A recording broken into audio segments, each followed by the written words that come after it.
শুরুটা কোথা থেকে করব। সেখানে তাদের কিছু সাজেশন আছে যেগুলো শর্ট টার্ম, মিড টার্ম এবং লং টার্ম। তো সেইগুলো আপনাদের সাথে আমি শুধু কয়েকটা একটু শেয়ার করি, বাকিটা জিয়া ভাই এবং if you want to say something we definitely expect you to brief that, সেটা করব। সবচেয়ে বড় কথা যেটা আমরা বুঝেছি সেটা হচ্ছে, এটা আমরা আগেও বলেছি, ওভারনাইট কোনো ফিক্স নাই, কিন্তু কাজটা তো শুরু করতে হবে। আপনি যেদিকেই যাবেন ঢাকা শহরে দেখবেন রাস্তার চতুর্দিকে নির্মাণ সামগ্রী ফেলে রাখছে। যে রাস্তাতেই যান ঢেকে নির্মাণ হচ্ছে এরকম কোন রাস্তা আসলে পাওয়া যাবে না। আর বায়ু দূষণের সূত্র তো ভিন্ন ভিন্ন, ফলে আমাদের কাজটা মিনিস্ট্রি এবং ডিপার্টমেন্টের রেগুলেটরি নেচার, কিন্তু যারা এই বর্জ্য ব্যবস্থাপনা, রাস্তা বানানো, গাড়ির দূষণ কমানোর বিরুদ্ধে ব্যবস্থা নেওয়া, এই মন্ত্রণালয়গুলো এবং বিভাগগুলোর মধ্যে সমন্বয় সাধনটা খুবই জরুরি। গত বছর আমরা একটা টাস্ক ফোর্স করেছিলাম, তো ওনারা এখন আমাদেরকে যে সাজেশনটা দিলেন সেটা হচ্ছে যে আমরা যেন একটা ন্যাশনাল লেভেলের একটা ওয়ার্কিং গ্রুপ করে ফেলি, যে যে সংস্থাগুলো জড়িত তাদের মাঠ পর্যায়ে কাজ করবে ওই রকম প্রধানদেরকে নিয়ে একটা ওয়ার্কিং গ্রুপ করে ফেলা।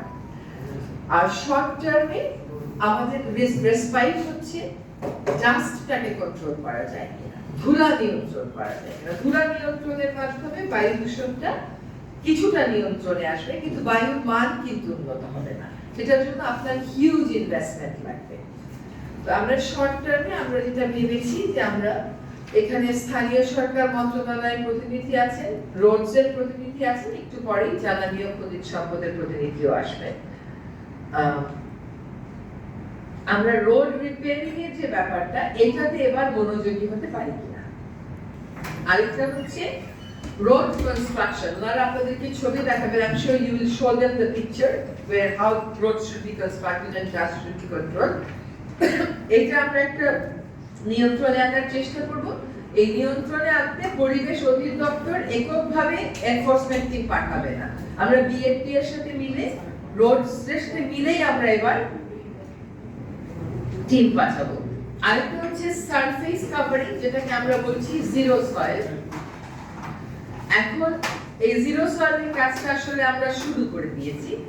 আমরা 6 মাস, 8 মাস, 10 মাসে এটা শেষ হবে না, কারণ আপনাকে বর্ষাকাল পেতে লাগবে। তো এই সেপ্টেম্বর পর্যন্ত যেটুকু সম্ভব আমরা রোড কভার করে দেওয়া, জিরো পরের বর্ষায় ওটাকে ঠিক করতে হবে, যাতে করে ধুলাটা ওই রোড ডিভাইডার বা রোডের কোণা থেকে কম ওঠে।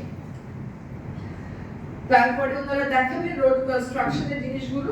এনারা এটাকে বলছেন যে fence and spray, watering cut আর ল্যান্ড হার্ডেনিং। ল্যান্ড হার্ডেনিং হচ্ছে যেটাকে আমরা রোড রিপেয়ার করছি, আর ফেন্স অ্যান্ড স্প্রে ওনারা দেখাবেন আপনাদেরকে, এবং ওয়াটারিং কাট। আরেকটা হচ্ছে বিআরটি এর সাথে মিলে আমরা যৌথভাবেই ঘোষণা দিয়েছিলাম যে পুরনো বাসগুলোকে আর চলতে দেওয়া হবে না। এখন আমরা বিআরটি এর সাথে মিলে একসাথে পুরনো বাসগুলোর বিরুদ্ধে অভিযানে যাব।